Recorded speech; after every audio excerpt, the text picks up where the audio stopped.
ముఖ్యంగా మా మహిళా సోదరీమణులు మహాలక్ష్మి పథకం ద్వారా ప్రతి నెల 2,500 రూపాయలు వాళ్ళ ఖాతాలో పడబోతున్నాయి.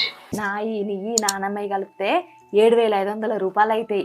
మంచిగా వాటితోటి ఓ చిట్టేద్దాం. ఆ వచ్చిన పైసలతోటి నీ పెళ్ళికింత బంగారం కొంటాం. మన దుకాణం సేటు వచ్చే నెల నుంచి కొత్త చిట్టి ఎత్తుండంట. నేను మన పేరు రాపిస్తా. నేను హైదరాబాద్కి పోయి కోచింగ్ తీసుకుంటా అని చెప్పిన కదా, ఆ పైసలు ఏదో నాకు ఇరి.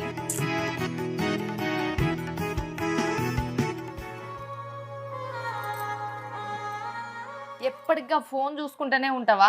గా రేవంత్ రెడ్డి గెలిచి 4-5 నెలలు అవుతుంది. గా మహాలక్ష్మి పథకం గురించి ఏమన్నా చెప్పిండా? సడి లేదు, సప్పు లేదు. ఏమైందమ్మా, చిట్టి వేస్తా అన్నారు, మళ్ళీ ఏం చెప్పలేదు? రేవంత్ రెడ్డి మా ఆడోళ్లకు 2,500 ఇస్తా అన్నాడు.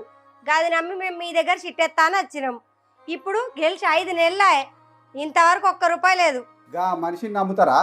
అధికారం చేతిలోకి వచ్చేదాకానేమో అడ్డమైన హామీలు, అరచేతిలో వైకుంఠం చూపించిండు. ఇప్పుడు అధికారం చేతిలోకి రాగానే అసలు ఆ ముచ్చటే మర్చిపోయిండు. మా ఆడోళ్ళు సురు తప్పకుండా తలుగుతుంది ఈ గవర్నమెంట్కు.